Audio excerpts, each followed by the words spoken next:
আল্লাহ রাব্বুল ইজ্জত কোনো বান্দার ভুল ত্রুটির কারণে যদি সে বান্দা আল্লাহর কাছে তওবা করে, যদি সে বান্দা আল্লাহর কাছে ফিরে আসে, সেই মুহূর্তে আল্লাহ রাব্বুল ইজ্জত এইটা দেখেন নাই যে আমার বান্দা আসমানের সমান সমতুল্য পাপ করেছে, এদিকে আল্লাহ রাব্বুল ইজ্জত তাকায় না, বরঞ্চ এটা দেখেন যে আমার বান্দা আমার পথে ফিরে এসছে। চলেন একটি আয়াত নিলেন,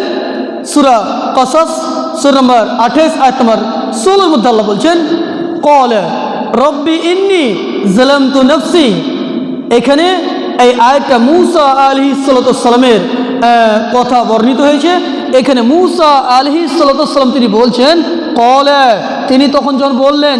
রব্বি, এ আমার রব, এ আমার প্রতিপালক, ক্বালা রব্বি ইন্নী, নিশ্চয় আমি, ইন্নী যালামতু নাফসি,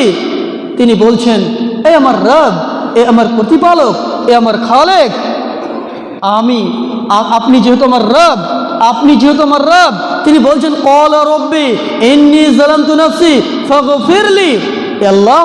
আমি অনেক বড় জুলুম করেছি, আমি অত্যাচার করেছি, আমার নফসের উপরে আমি অত্যাচার করেছি, আপনার নিয়ম নীতিকে কোনো জায়গায় আমি হয়তো বা ভুল করেছি, সেগুলো আপনি আমায় ক্ষমা করে দেন। আল্লাহ তখন বলে ফাগফারা লাহু, তখন সাথে সাথে আল্লাহ বলেছেন, সাথে সাথে সেই আয়াতই বলছেন আমি তোমাকে ক্ষমা করে দিলাম, আমি তোমাকে ক্ষমা করে দিলাম।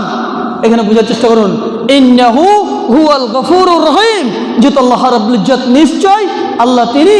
যিনি হচ্ছেন অত্যন্ত ক্ষমাশীল এবং দয়াবান। আপনি বোঝার চেষ্টা করুন এই আয়াতের পরিপ্রেক্ষিতে, এই আয়াতটা বোঝার চেষ্টা করুন যে মূসা আলাইহিস সালাম তিনি তার রবকে বলছেন এ আমার রব, ক্বালা, যখন তিনি বললেন এ আমার রব, এ আমার প্রতিপালক, তিনি বলছেন ক্বালা রব্বি ইন্নী যালামতু নাফসি ফাগফিরলি, এ আমার রব, এ আমার প্রতিপালক, আমি নিজের নফসের উপরে জুলুম করেছি, আমি অত্যাচার করেছি, আমি ভুল করেছি, আপনি আমায় ক্ষমা করে দেন, আপনি আমাকে ক্ষমা করে দেন। ফাগফারা লাহু, সেই মুহূর্তে আল্লাহ রাব্বুল ইজ্জত তিনি বলছেন আমি তাকে ক্ষমা করে দিলাম, আমি তাকে ক্ষমা করে দিলাম।